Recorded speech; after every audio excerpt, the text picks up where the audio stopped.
might be the lord of the kaiju Raijin. Throw it right back when I fight you, lightning. Breaking all the plans when I'm fusing with the lads. Yeah, mega kaiju breaking right through. It's frightening. Japan, I'm the bomb. How these kiddies crying to their moms. Alien, heading straight to Fuji when I roll up. Scary and eating every human fruit roll up. Only 4 from the 3, you ain't messing with. Journey with me as we discuss King Kong Escapes here on Kaiju Theater. Dun dun dun. Alright. Enough of that. Anyways, King Kong Escapes is a 1967 film, approximately 1 hour and 36 minutes long. Has a rating of 5.5 on IMDb. We follow King Kong, who is being monitored on his island. Now, I don't believe I know exactly or remember what they called the island at this time, but I can tell you that it wasn't Skull Island, which is what they eventually called it later on. I believe this is the 5th entry into the film, if not the 3rd entry into the film series for Kong. And what we have here is we have this evil Doctor Who, not the one that you're thinking of, but dressed up similar to the one that you're thinking of, who is trying to find this element they call Element X. And he's made a deal with another person who's a very scandalous lady who's trying to also take over the world. And basically the way that they do that is they've created a replica of King Kong that they call Mechani-Kong, if I'm not mistaken correctly. And Mechani-Kong definitely looks like something out of the Donkey Kong games, but I can't recall. Now, this film is loosely based on the TV show. I believe it was called Kong TV or something back in 1966. It's an animated show, or the King Kong Show, I believe is what it was called. And you can kind of tell a little bit that this has that more adventurous sci-fi hero versus villain type feel to it. It actually has a G rating as well. It did about a $2.2 million gross on the film. Basically, so as a Doctor Who acquires Mechani-Kong to dig for this Element X into one of these like cave type things where the Element X is, and no regular person can dig for it because of the radiation and whatnot. And Mechani-Kong fails badly. And again, Mechani-Kong is just what I believe they called him, but I could be wrong.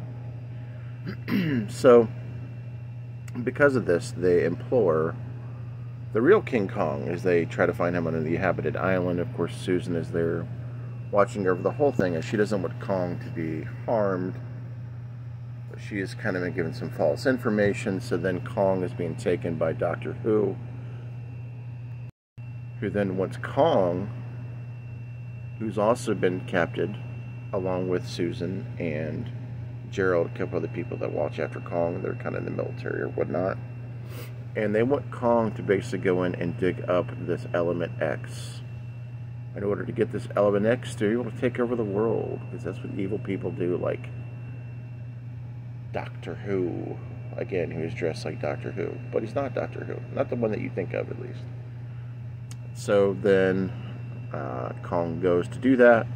Things start to happen, and I will leave it at that as Kong finds a way to get loose along with Susan.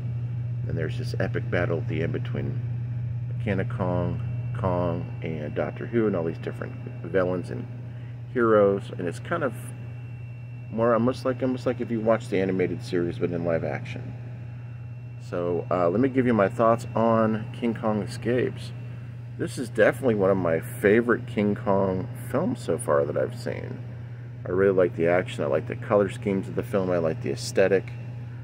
Obviously there was a couple different suits that were used for King Kong. You could tell that the battles between Kong and Mechani-Kong definitely was almost like a wrestling match. There was even collar and elbow tie-ups like in professional wrestling. And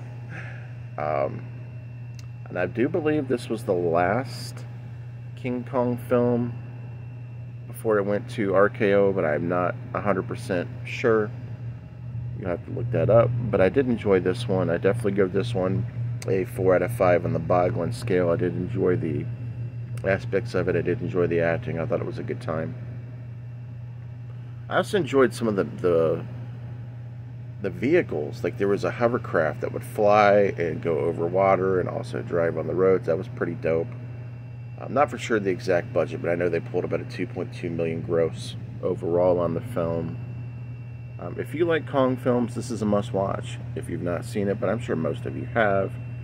Anyways, this is Hobbs Horror, giving you my thoughts on King Kong Escapes. Don't forget, I've got playlists for everybody out there. I'm trying to rebuild my channel from the ground up. Hopefully you guys get a chance to take a look at some of the stuff I've done. I've moved some of the playlists around. Hopefully you guys like what you see. And don't forget the Midnight Hour every Thursday at 10:15 p.m. We have a live show if you want to hang out with us there. And on my channel. And sometimes it's on Mr. Bones' channel or Casey's, whoever in the show is running it. But we always give updates. So anyhow, check out my social media links. Follow me there. I'm looking forward to meeting some of you guys that just subscribed to the channel. We are over 2,000 and kicking. Catch up with you later. Peace.